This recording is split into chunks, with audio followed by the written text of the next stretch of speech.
जर तुम्ही अस्वस्थ असाल तर तुमच्या अंतःकरणामध्ये खरी शांती नाही. जर तुम्ही घाबरलेले असाल तर तुमच्या अंतःकरणामध्ये खरी शांती नाही. येशू म्हणाला, ज्याप्रमाणे जग देते त्याप्रमाणे मी तुम्हाला देत नाही. जग सुद्धा शांती देते, पण ती शांती क्षणाची असते, अल्पजीवी असते, थोड्या वेळापुरती असते, लगेच संपून जाते. जगाची शांती अल्पजीवी असते, थोड्या वेळापुरती असते आणि मग ती संपून जाते. परंतु येशू म्हणतो, मी जी शांती देतो ती जगाच्या शांतीप्रमाणे नाही, मी माझी शांती तुम्हास देतो. This is a brand, his peace is branded peace. येशू म्हणतो, माझी शांती माझी आहे, माझी आहे, माझीच आहे, दुसऱ्या कोणाची नाही.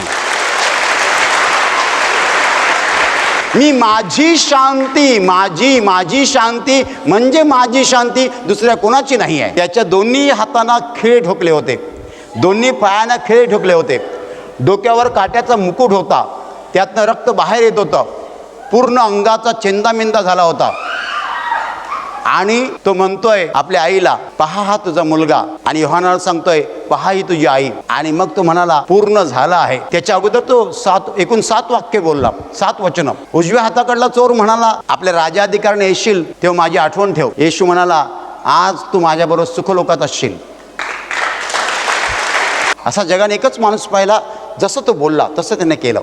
हजारो लोकांच्या समोर सांगणं सोपं आहे, तुम्ही आपल्या शत्रूवर प्रेम करा, तुम्ही शत्रूंना क्षमा करा. तो जेव्हा प्रवचन द्यायचा तेव्हा तो असं सांगायचं, पण जेव्हा तो क्रुसावर लटकला तेव्हा त्यांनी ते करून दाखवलं. क्षमा केली त्यांना, मारेकऱ्यांना क्षमा केली. माझी शांती मी तुम्हाला देतो, माझी शांती तुम्हाला दुसरीकडे मिळणारच नाही, कोणाकडेच नाही आहे ती.